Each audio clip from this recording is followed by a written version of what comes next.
Just be married for fuck's sake. I know what you're thinking.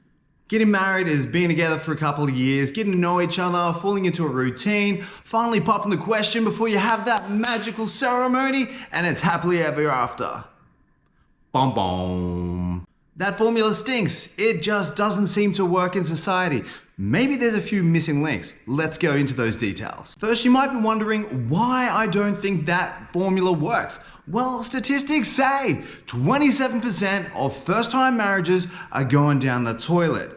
That's enough of an initiative to think, hey, maybe we got something wrong. It's usually this scenario. He did this, she did that. Divorce lawyers come in, screw the whole thing up. The love that you once built, fucking gone. The fact is, these marriages relied on blind luck to see them through to the end. Shit doesn't work that way, man. So why am I saying to get married then? Yeah, well, maybe being married actually isn't the kinds of things that we used to think it was. Why? Because personal tastes have changed. Values have changed. The way that we see ourselves has changed, and the way that we live our lives has changed. So the reason I say to get married is this: to live a fulfilling life at the side of someone who you can build a long-lasting partnership with and deal with all the shit that comes with it, with the goal of that fulfillment. There's companionship involved. That alone has got to say something. What do you think about that? Loneliness, one of the silent killers, goes away when you get married. And I'm not talking about the ceremony, I'm talking about the mindset. Being together, committed with someone else that you love, that you are willing to do the work with. Yes, it takes two people, not just the one. Get it together, both of you. And if you're not convinced, let's ask a question. Do you want to be lonely? I didn't think so. It's the finding of the mate that dissolves the loneliness. Sure, it takes a little bit of time. Sometimes you got to see different people to figure out what kind of person you want to be with. And that's why the selection process is so key. However, you've probably already found someone, so you've got to do different things in order to maintain that you can continue this through. First, it's a self-reflection, it's a reflection together, a setting of goals, a setting of systems and structures, and following through day by day. Not thinking my way is the way, but thinking what's our way, really blowing up and exploding into the sky. What marriage really means, what companionship really means, what you really want to get out of this life. By now you've gathered that I'm super hell-bent on getting you guys together, but I'm even more hell-bent on keeping you together. Why? Because you probably already got kids. Dude, the shitstorm that comes as a result of a messy divorce is just fucked for kids. My parents got divorced. It was so much better than some of the stories I've heard, and hell, it still fucked me up. What I'd like you to do is embody that old mindset where you make a decision not knowing all of the details. Of course, it's impossible to know all of the details, but when you make that decision, you commit to it and you commit to the discovery of new information that's going to help you follow through with the choice that you've made. I'm not saying that if you get into a committed relationship with someone who's drug addicted and codependent that you should stick around. I'm talking about normal, rational kind of ideas where you go, hey, this person's actually good for me, and you see the good in them. And they also realize the person is good for you and that you can help each other out in life, whilst understanding that you're both human, you're both going to make mistakes, and that you're both willing to a very high degree to work on those mistakes. Yes, guys, if you're stubborn, you think your shit doesn't stink and you got it on lock, no. That's the first mistake. It's called the Dunning-Kruger principle, and basically it means you think you're better than you are. Guess who this relates to? Fucking everyone on earth. Even the top of the top in their game, finance, religion, theology, psychology, you name it. We all have this principle embedded into us. Why? Because we're human beings. But it's okay. As long as you have the mindset to know, is there a little bit of Dunning-Kruger in there? Yeah, there is, but then you discover that, you work on it together through vulnerability and empathy and openness. Yeah, it takes a big bloody gut to try and figure out what's wrong. It takes an even bigger gut to be told what's wrong by someone who's hurting your ego. Just remember, you got an ego too. And then to be open enough to hear what they've got to say. Try and use a thing called first principles to work out whether or not there's fact in there. Most of the time, there is a little bit of fact, and then you want to figure out the nuances of the problems, work it out so you stay together. One of the main reasons we got such a high divorce rate, bear in mind, second marriages, it's 60% divorce rate by the way, is because we've led to believe that relationships are disposable.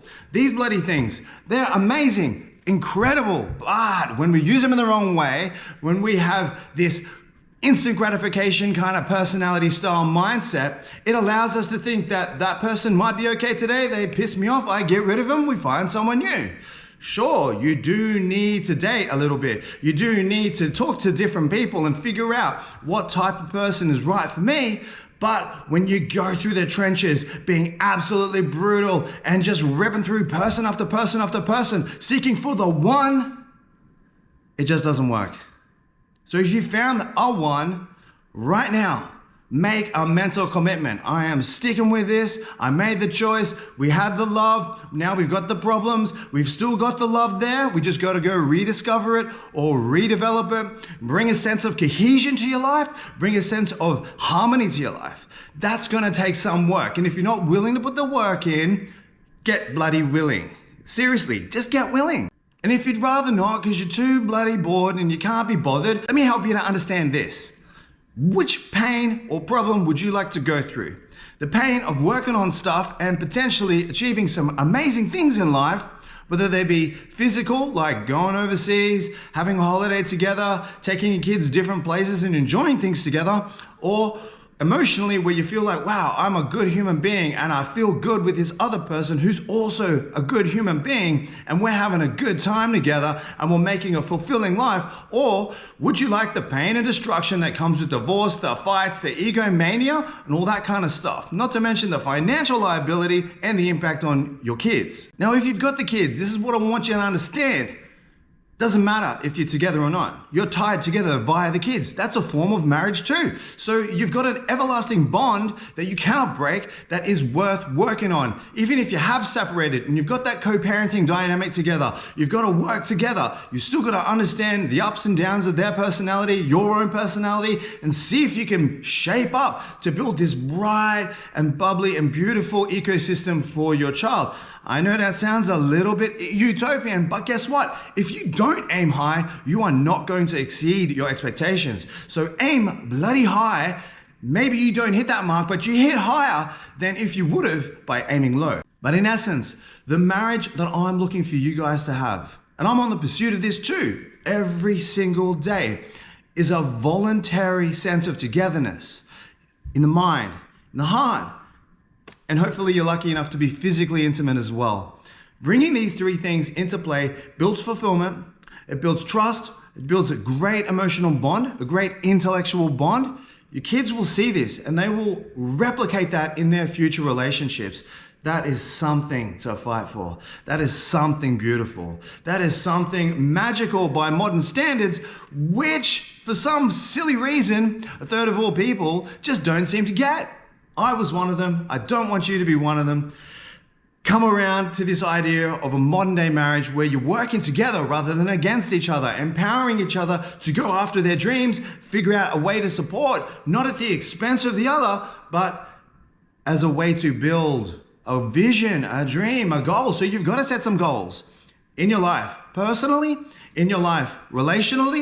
What are your roles and responsibilities? Have that chat where you walk through the different areas of life and you figure out who's got to do what, how, and when, and to what degree of quality and quantity.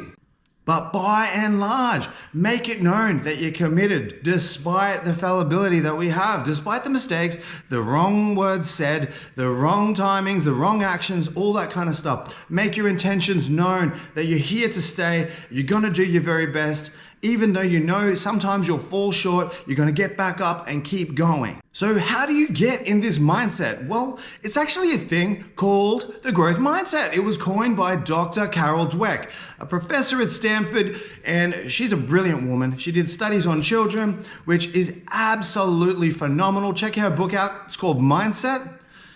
I want you to embody the growth mindset. It's really the only way that I figured out how to overcome deep-seated problems.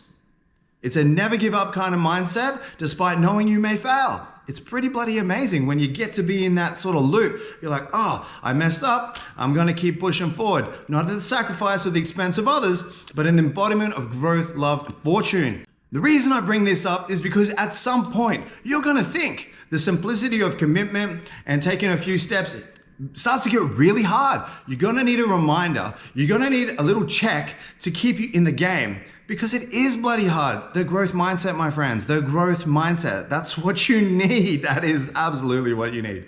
And in time, you will see when you apply the growth mindset, understand your little Dunning-Kruger actions going on in there, the payoff is tremendous. You're seeing a change in your connection. You're seeing a change in your vitality. You're seeing a change in the way that you do the normal everyday things.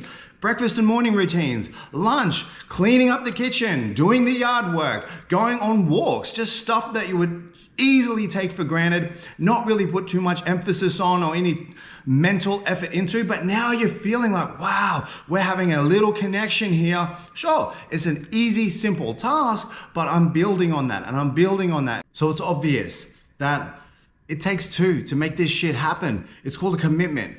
And you've got to make the commitment on your own. You can't be forced into it. But I do tell you this, if you got pressure, that internal pressure, that little voice inside you that's saying, if I don't do this, some really bad stuff's gonna happen, and you ignore it, get ready for the big bad stuff.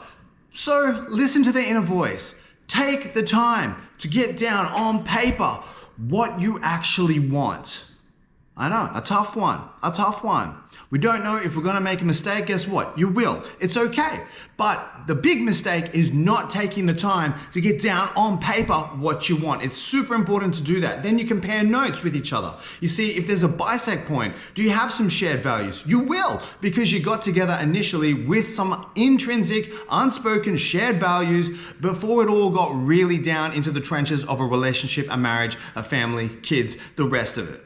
Doing this kind of thing, you'll embody the growth mindset. You'll unlock the things that you're doing that relate to the problem of conflict. You'll do things that will enable you to resolve these conflicts as well through focused research and applying the systems to your actual day-to-day. Because of this, you're gonna start to bring chaos, that hectic chaos that you just don't wanna go home for at the end of the day, into a sense of order. That is a tremendous payoff in itself. Imagine that, you come home and you're feeling, oh, I want to be home. I feel at home. This is great. And it all starts with the underlying notion that you can resolve and you can commit and you can perform the tasks necessary to fulfill your goals, which you've written down. Now, this is where it starts to get really cool. So your disagreements, they start to become brainstorming and problem-solving sessions. Imagine that. You're getting out of survival, moving into that thriving mindset. Harmony begins to emerge. You want that harmony, right? Yes, it comes out of harmony at times, but essentially it's gonna go back because you've got the right mindset. You've got the right set of actions as well. It comes at the sacrifice of self-interest. So if you're selfish, just stop it. Become a little bit more about we. What do we need? What do we want? Yes, you have your things that you need to work on, that you want to work on, and you should keep them, but don't make them be the epicenter of your entire thinking. Have a bit more we in the mind. It's worth it, I assure you. It's bloody tough, but yes, it's worth it. Now, once you do this, you'll start to see exactly what I meant with the loneliness dissolving. You won't feel so alone, even though you're around other people. Even though you've got your wife, your husband, your partner, and your kids, you won't feel so alone in your problems. You'll actually feel like you've got someone to confide in, someone to rely upon, someone to talk to, a sounding board, and ultimately someone who can help you see things from a different point of view, which is great for your own personal education of life. This, my friends, is called emotional intelligence. Yes, write it down, no? So you've got to reflect in order to understand what's going on inside me when this scenario comes along and I feel X, Y, and Z. Then you want to dissolve that with a new action. The new action is gonna breed closeness and that harmony that we're speaking of. Now, when you give it your best shot, I mean this, and start to get the ball rolling. Yes, you will feel a little bit of vulnerability and you'll start to develop empathy, which are both healthy, albeit they might feel really scary. You'll start to look at each other with contentment rather than resentment. Imagine that. You get home and they're looking at you and you're like, oh, they actually want me to be here. This is amazing. And you can have that opportunity as well. Of course, you have to forgive a little bit. You have not to forget, but you have to understand and be empathetic to the scenario, the humanness, the Dunning-Kruger, the lack of growth mindset, these kinds of things. But because of that, your mistakes and weaknesses are the things that are being forgiven. They never go away, you never forget, but it feels nice to let that weight just lift off. Lift off. You can walk through life a bit more free, a bit more light, with a bit more play in your heart. And that's a happiness I feel like a lot of us don't realize we're missing out on, because you're more satisfied with your outcomes as well. You don't know what you could have had until you've released the block. And similarly, you don't know what you've got until you lose it. So if you've got something that's awesome and you stop working at it and it gets all rusted or broken, you're gonna miss that thing. So take care of it now, nurture it. Now this is where it gets really juicy. Get this done and you will start to feel that the world is now your oyster. You'll start to feel powerful and confident and courageous, almost invincible, because you've got that someone to confide in, because you've got that someone to talk to, and because you've got someone to call home.